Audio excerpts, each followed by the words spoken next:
రాష్ట్రానికి rain alert జారీ చేసింది వాతావరణ శాఖ. నైరుతి రుతుపవనాలు చురుగ్గా కదులుతుండటంతో రాష్ట్రంలో వానలు దంచుకొట్టే అవకాశం ఉందని తెలిపింది. ఇప్పటికే పలు జిల్లాల్లో కురుస్తున్న వర్షాలకు అన్నదాతలు గోసలు పడుతున్నారు. కల్లాల్లో వరదలకు తడిసిన ధాన్యాన్ని కొనుగోలు చేయాలని డిమాండ్ చేస్తున్నారు.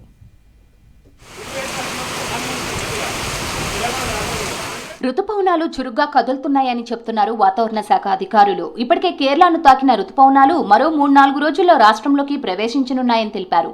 వీటి ప్రభావంతో రాష్ట్రంలో వర్షాలు ఉంటాయని చెప్తున్నారు వెదర్ ఆఫీసర్స్. దాదాపుగా మధ్య మహారాష్ట్ర మీదుగా ఉన్న అల్పపీడనం మీదుగా ఒక ద్రోణి అనేది ఉండడం జరిగింది. దాదాపుగా తెలంగాణ, నార్త్ ఇంటీరియర్ కర్ణాటక మీదుగా దక్షిణ తమిళనాడు వరకు ఉండడం వల్ల ఈ ద్రోణి మరియు అల్పపీడన ప్రభావం వల్ల మనకి రాష్ట్రంలోని అక్కడక్కడ మోస్తరు నుంచి విస్తారంగా వర్షాలు కురిసే అవకాశం అయితే ఉంది. అంతేకాకుండా మనకి ఋతుపవనాలు కూడా మనకి చురుగ్గా కదులుతూ ఉండడం, త్వరగా రావడం వల్ల త్వరగా కేరళ తీరాన్ని తాకడంతో పాటుగా మనకి కోస్టల్ కర్ణాటక మరియు నార్త్ ఇంటీరియర్ కర్ణాటక వరకు కూడా చేరుకోవడం అయితే జరిగింది. రాష్ట్రానికి మరో 4 రోజులు రెయిన్ అలర్ట్ ఇచ్చింది వాతావరణ శాఖ. ఉత్తర తెలంగాణ వరకు కొనసాగుతున్న ద్రోణి కారణంగా రాష్ట్ర వ్యాప్తంగా విస్తారంగా వర్షాలు కురుస్తాయని చెప్తున్నారు. మరోవైపు అరేబియా మహాసముద్రంలో ఏర్పడిన అల్పపీడనం వాయుగుండంగా మారింది. దీని ప్రభావంతో దక్షిణాది రాష్ట్రాల్లో వర్షాలు కురుస్తున్నాయని చెప్తున్నారు వెదర్ ఆఫీసర్స్. ఇవాళ నిజామాబాద్, నిర్మల్, కామారెడ్డి, సంగారెడ్డి, మెదక్ జిల్లాలకు అలర్ట్ ఇచ్చారు. గంటకు 30 కిలోమీటర్ల వేగంతో గాలులు వీస్తాయని చెప్తున్నారు.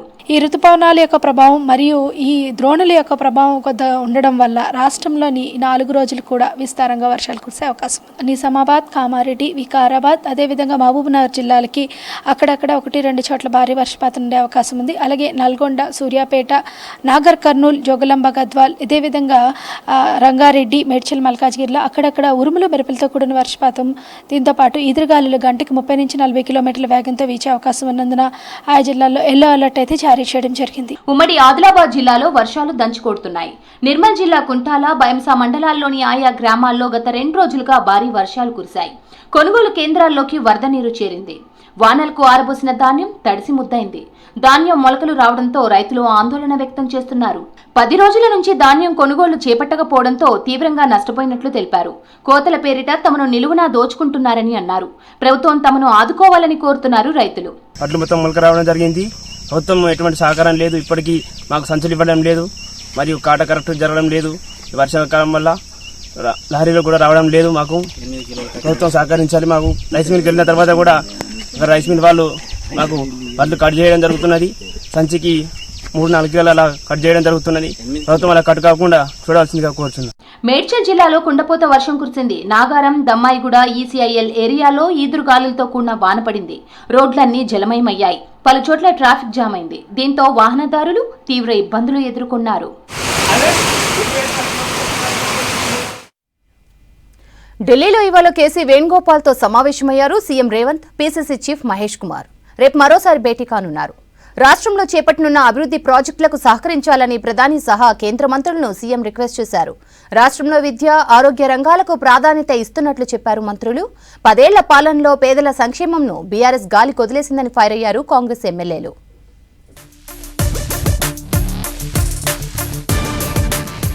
శుక్రవారం రాత్రి ఢిల్లీ వెళ్లిన సీఎం రేవంత్ రెడ్డి 3 రోజుల పాటు రాజధానిలో కీలక భేటీల్లో పాల్గొన్నారు. ఇవాళ కాంగ్రెస్ అధిష్టానం పెద్దలతో సీఎం రేవంత్ భేటీ అయ్యారు. నిన్న ప్రధాని మోదీ అధ్యక్షతన జరిగిన నీతి ఆయోగ్ సమావేశానికి హాజరయ్యారు. తర్వాత మోదీతో ప్రత్యేకంగా భేటీ అయ్యారు CM. Hyderabad metro second phase లో కేంద్రం వాటాగా 42.30 కోట్లు కేటాయించి పర్మిషన్లకు కేబినెట్ ఆమోదం తెలపాలని ప్రధానికి రిక్వెస్ట్ చేశారు.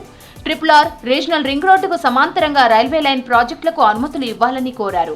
ప్రభుత్వ, ప్రైవేట్ భాగస్వామ్యంలో రక్షణ రంగ ప్రాజెక్టులకు కేంద్రం త్వరితగతిన పర్మిషన్లు ఇవ్వాలని రిక్వెస్ట్ చేశారు సీఎం రేవంత్. తర్వాత కేంద్ర మంత్రి కుమారస్వామిని కలిశారు సీఎం. హైదరాబాద్ సిటీకి మరో 800 ఎలక్ట్రిక్ బస్సులు కేటాయించాలని రిక్వెస్ట్ చేశారు. ఇటీవల హైదరాబాద్ కు 2000 ఈవీ బస్సులను కేటాయించారని, ప్రస్తుత నగర అవసరాలకు పీఎం ఈ డ్రైవ్ స్కీమ్ కింద అదనంగా కేటాయించాలని విజ్ఞప్తి చేశారు. విద్య, ఆరోగ్య రంగాలకు పెద్దపీట వేస్తున్నామన్నారు మంత్రి పొన్నం ప్రభాకర్. ప్రభుత్వ పరంగా డాక్టర్లకు అండగా ఉంటామన్నారు. డాక్టర్లు ఎదుర్కొంటున్న సమస్యలను ముఖ్యమంత్రి దృష్టికి తీసుకెళ్లి పరిష్కారానికి కృషి చేస్తానని హామీ ఇచ్చారు. రాష్ట్ర ప్రభుత్వం ప్రజాపాలన దిశగా విద్య, ఆరోగ్య రంగాలకు ప్రాధాన్యత ఇస్తూ భారీ స్థాయిలో మార్పులు తీసుకువచ్చేందుకు కృషి చేస్తున్నామని తెలిపారు పొన్నం. కరీంనగర్లో Telangana hospitals, nursing homes association నిర్వహించిన 11వ వార్షిక సదస్సులో టెలికాన్ఫరెన్స్ ద్వారా మాట్లాడారు పొన్నం. 10 ఏళ్ల పాలనలో బీఆర్ఎస్ పేదల సంక్షేమాన్ని గాలికి వదిలేసిందన్నారు షాద్నగర్ ఎమ్మెల్యే వీర్లపల్లి శంకర్. రంగారెడ్డి జిల్లా కొత్తూరులో ఇందిరమ్మ ఇళ్ల నిర్మాణానికి శంకుస్థాపన చేశారు. షాద్నగర్ నియోజకవర్గంలో ఫస్ట్ ఫేజ్ లో 3500 ఇళ్లకు పర్మిషన్లు ఇచ్చామన్నారు. అర్హులైన పేదలందరికీ సంక్షేమ పథకాలు దక్కుతాయన్నారు ఎమ్మెల్యే శంకర్. వరంగల్ ఎంజీఎం హాస్పిటల్లో డాక్టర్లు, వైద్య సిబ్బంది పనితీరుపై కాంగ్రెస్ ఎమ్మెల్యే నాయని రాజేందర్ రెడ్డి తీవ్ర అసహనం వ్యక్తం చేశారు. ఎంజీఎం ఆసుపత్రిని ఆకస్మిక తనిఖీ చేశారు ఎమ్మెల్యే నాయని, ఎమ్మెల్సీ బసవరాజు సారయ్య. రోగులకు అందుతున్న వైద్య సేవల గురించి ఆరా తీశారు.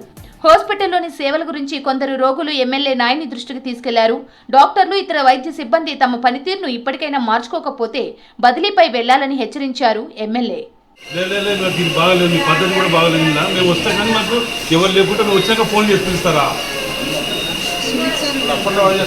సూపరింటెండెంట్ మీరు చేయవలసిన బాధ్యత వాళ్ళు చెప్పి పిలుస్తారా? లేదు, మీరు తప్పు, ఇది మీరు చేస్తానా చక్కగా. కాళేశ్వరం సరస్వతి పుష్కరాలకు పోటెత్తారు భక్తులు. తెలుగు రాష్ట్రాలతో పాటు మహారాష్ట్ర, ఛత్తీస్గఢ్ రాష్ట్రాల నుంచి వేలాదిగా భక్తులు తరలివచ్చారు. పుష్కరాల్లో గవర్నర్ జిష్ణుదేవ్ వర్మ దంపతులు, మంత్రి సీతక్క, ఎంపీ వంశీకృష్ణ పాల్గొన్నారు. త్రివేణి సంగమంలో పుణ్య స్నానాలు ఆచరించి నదీమా తల్లికి ప్రత్యేక పూజలు చేసి మొక్కులు చెల్లించుకున్నారు.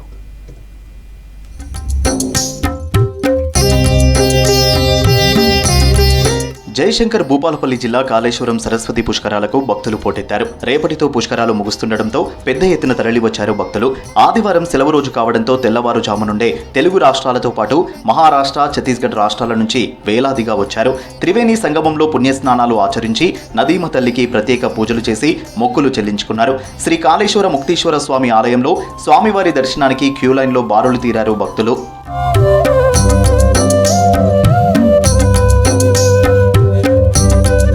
కాళేశ్వరం సరస్వతి పుష్కరాల్లో పాల్గొన్నారు గవర్నర్ జిష్ణుదేవ్ వర్మ. గవర్నర్ జిష్ణుదేవ్ వర్మ దంపతులకు స్వాగతం పలికారు అర్చకులు, అధికారులు. గవర్నర్ దంపతులు త్రివేణి సంగమం దగ్గర పుణ్యస్నానాలు ఆచరించారు.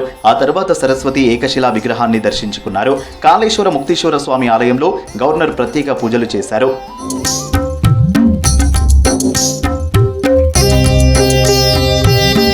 సరస్వతి పుష్కరాల్లో పాల్గొన్నారు మంత్రి సీతక్క, పెద్దపల్లి ఎంపీ వంశీకృష్ణ. సరస్వతి ఘాట్లో శాస్త్రోక్తంగా పూజలు నిర్వహించి పుణ్యస్నానాలు చేశారు. తర్వాత కాళేశ్వర ముక్తీశ్వర ఆలయంలో ప్రత్యేక పూజలు నిర్వహించి మొక్కులు చెల్లించుకున్నారు మంత్రి సీతక్క, ఎంపీ వంశీకృష్ణ.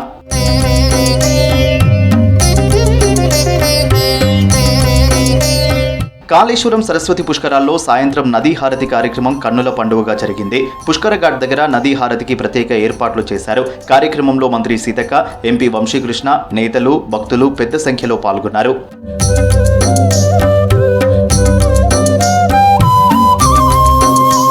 రేపటితో కాళేశ్వరం పుష్కరాలు ముగియనున్నాయి. దీంతో భక్తుల రద్దీ పెరిగింది. కిలోమీటర్ల మేర వాహనాలు బారులు తీరడంతో భక్తులు ఇబ్బందులు ఎదుర్కొన్నారు. రేపు చివరి రోజు పెద్ద సంఖ్యలో భక్తులు వస్తారని అధికారులు అంచనా వేస్తున్నారు. దీంతో అన్ని జాగ్రత్తలు తీసుకుంటున్నారు అధికారులు.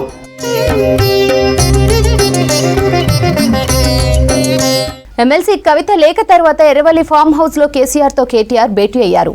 పార్టీలో జరుగుతున్న తాజా పరిస్థితులు, కవిత కమెంట్స్ పై డిస్కస్ చేసినట్లు తెలుస్తోంది. ఏపీ చేపట్టనున్న బనకచెర్ల ప్రాజెక్టుతో తెలంగాణకు తీవ్ర అన్యాయం జరుగుతోందన్నారు బీఆర్ఎస్ నేతలు. కేంద్రం చుట్టూ చంద్రబాబు చేతిలో ఉన్నందుకే రూల్స్ కు విరుద్ధంగా ఏపీ ప్రాజెక్టులు చేపడుతోందని మండిపడ్డారు.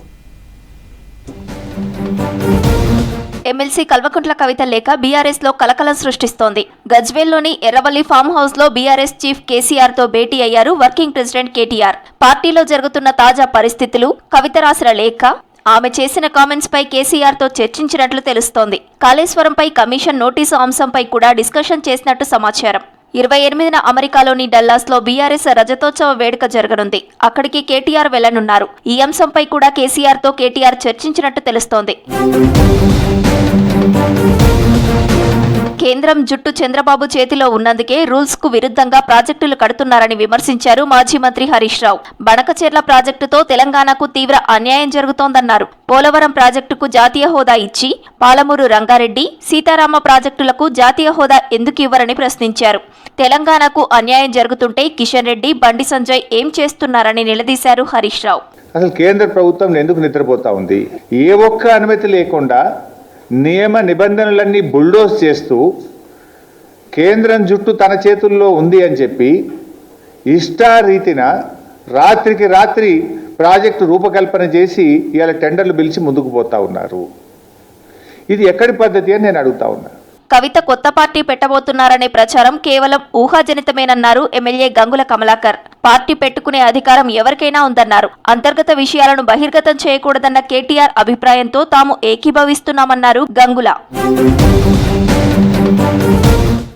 ఉగ్రవాదంపై భారత్ పోరాటం కొనసాగుతోందన్నారు ప్రధాని మోదీ. మన్ కీ బాత్లో మాట్లాడిన ప్రధాని ఆపరేషన్ సింధూర్తో భారత సైన్యం సత్తా ప్రపంచానికి తెలిసిందన్నారు. వ్యవసాయంలో ఆధునిక టెక్నాలజీ ఉపయోగిస్తున్న సంగారెడ్డి మహిళలను ప్రశంసించారు. దేశంలో మావోయిస్టుల హింసాత్మక చర్యలు తగ్గాయన్నారు ప్రధాని మోదీ.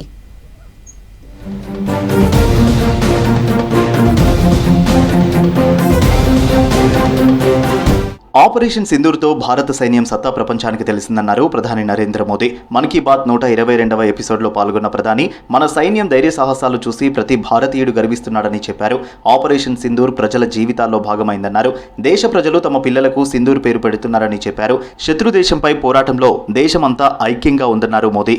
साथियों, ऑपरेशन सिंदूर के दौरान हमारी सेनाओं ने जो पराक्रम दिखाया है उसने हर हिंदुस्तानी का सिर ऊंचा कर दिया है. जिस प्रिसीजन के साथ, जिस सटीकता के साथ हमारी सेनाओं ने सीमा पार के आतंकवादी ठिकानों को ध्वस्त किया वो अद्भुत है. ऑपरेशन सिंदूर ने दुनिया भर में आतंक के खिलाफ लड़ाई को नया विश्वास और उत्साह दिया है. మన్ కీ బాత్లో తెలంగాణలోని సంగారెడ్డి మహిళల గురించి ప్రస్తావించారు ప్రధాని మోదీ. వ్యవసాయంలో ఆధునిక టెక్నాలజీ ఉపయోగిస్తున్నారంటూ ప్రశంసించారు. పండ్ల తోటల్లో పురుగు మందుల పిచికారీ సహా ఇతర అవసరాలకు గ్రామీణ మహిళలు డ్రోన్లు వినియోగించడాన్ని మెచ్చుకున్నారు. సంగారెడ్డి డ్రోన్ దీదీలను స్కై వారియర్స్గా అభివర్ణించారు మోదీ. साथियों, तेलंगाना के संगारेड्डी जिले में कुछ समय पहले तक जिन महिलाओं को दूसरों पर निर्भर रहना पड़ता था, आज वही महिलाएं ड्रोन से 50 एकड़ जमीन पर दवा के छिड़काव का काम पूरा कर रही है. सुबह 3 घंटे, शाम 2 घंटे और काम निपट गया. धूप की तपन नहीं, जहर जैसे केमिकल्स का खतरा नहीं. साथियों, गांव वालों ने भी इस परिवर्तन को दिल से स्वीकार किया है. వరల్డ్ యోగా డేను జూన్ 21న ఘనంగా నిర్వహించుకోవాలన్నారు ప్రధాని మోదీ. ఆంధ్రప్రదేశ్లోని వైజాగ్లో 11వ అంతర్జాతీయ యోగా దినోత్సవం నిర్వహిస్తున్నట్లు ప్రకటించారు. ఇప్పటికే యోగాంధ్ర పేరుతో ప్రచారం ప్రారంభమైందన్నారు. ప్రకృతి నిలయమైన విశాఖపట్నంలో యోగా చేయడం గొప్ప అనుభూతిని ఇస్తుందన్నారు ప్రధాని మోదీ. साथियों, आंध्र प्रदेश की सरकार ने योग आंध्र अभियान शुरू किया है. इसका उद्देश्य पूरे राज्य में योग संस्कृति को विकसित करना है. इस अभियान के तहत योग करने वाले 10 लाख लोगों का एक पूल बनाया जा रहा है. मुझे इस वर्ष विशाखापत्तनम में योग दिवस कार्यक्रम में शामिल होने का अवसर मिलेगा.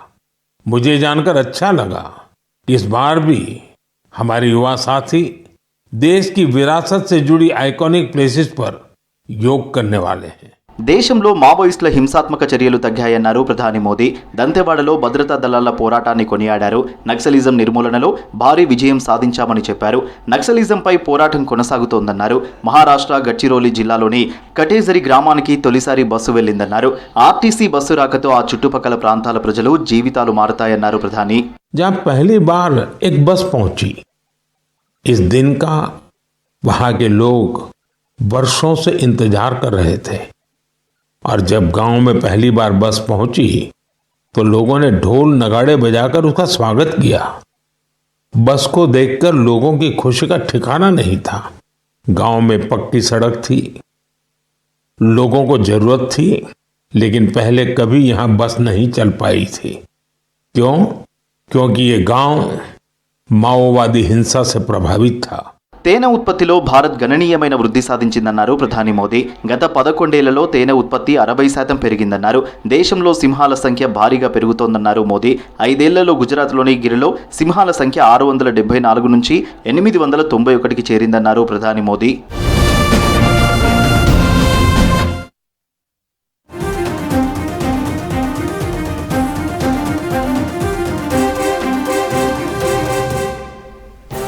ఐపీఎల్ చివరి లీగ్ మ్యాచ్లో సత్తా చాటింది సన్ రైజర్స్ హైదరాబాద్. కోల్కతాలో జరిగిన మ్యాచ్లో ఎస్ఆర్హెచ్ బౌలర్లు చెలరేగి ఆడారు. టాస్ గెలిచి బ్యాటింగ్ కు దిగిన ఎస్ఆర్హెచ్ మొదటి నుంచే దూకుడుగా ఆడింది. ఎస్ఆర్హెచ్ బ్యాటర్ హెన్రిచ్ క్లాసెన్ సెంచరీతో దుమ్ము రేపాడు. 39 బంతుల్లో 105 రన్స్ చేసి నాట్అవుట్ గా నిలిచాడు.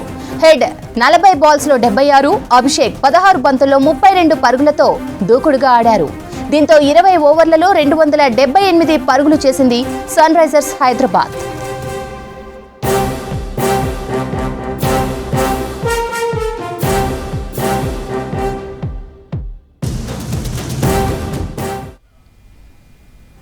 ఐపీఎల్ చివరి లీగ్ మ్యాచ్లో సత్తా చాటింది సన్ రైజర్స్ హైదరాబాద్. కోల్కతాతో జరిగిన మ్యాచ్లో ఎస్ఆర్హెచ్ బ్యాటర్లు చెలరేగి ఆడారు. టాస్ గెలిచి బ్యాటింగ్ కు దిగిన ఎస్ఆర్హెచ్ మొదటి నుంచే దూకుడుగా ఆడింది.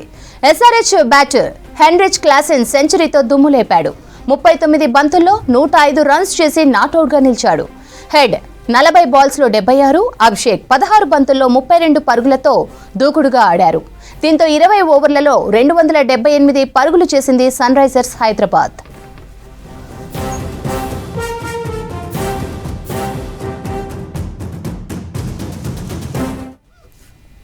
నైరుతి రుతుపవనాల రాకతో కేరళలో భారీ వర్షాలు కురుస్తున్నాయి. 5 జిల్లాలకు రెడ్ అలర్ట్ జారీ చేసింది వాతావరణ శాఖ. హిమాచల్లో భారీ వర్షానికి రోడ్డు పక్కన పార్క్ చేసిన వాహనాలు కొట్టుకుపోయాయి. ఢిల్లీలో ఈదురుగాలులతో కూడిన వర్షం బీభత్సం సృష్టించింది. మహారాష్ట్ర, తమిళనాడు, ఒడిశాలోనూ వాన్లు పడుతున్నాయి.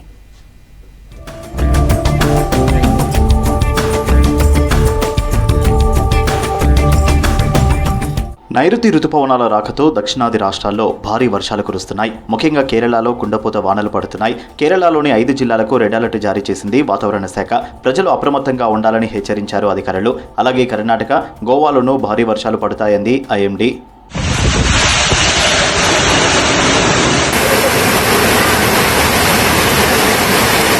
పలు ఉత్తరాది రాష్ట్రాల్లోనూ వర్షాలు పడుతున్నాయి. హిమాచల్ ప్రదేశ్లో ఒక్కసారిగా భారీ వర్షం కురిసింది. కులు జిల్లాలో ఆకస్మిక వరదలతో రోడ్డు పక్కన పార్కింగ్ చేసిన 25 వాహనాలు కొట్టుకుపోయాయి. కొండచర్యలు విరిగిపడడంతో జక్రీ నుంచి రాంపూర్, కిన్నౌర్కు రాకపోకలు నిలిచిపోయాయి. మరోవైపు సట్లెజ్ నదిలో ఒక్కసారిగా వరద ప్రవాహం పెరిగింది. That's all for now. Stay tuned to V6 News.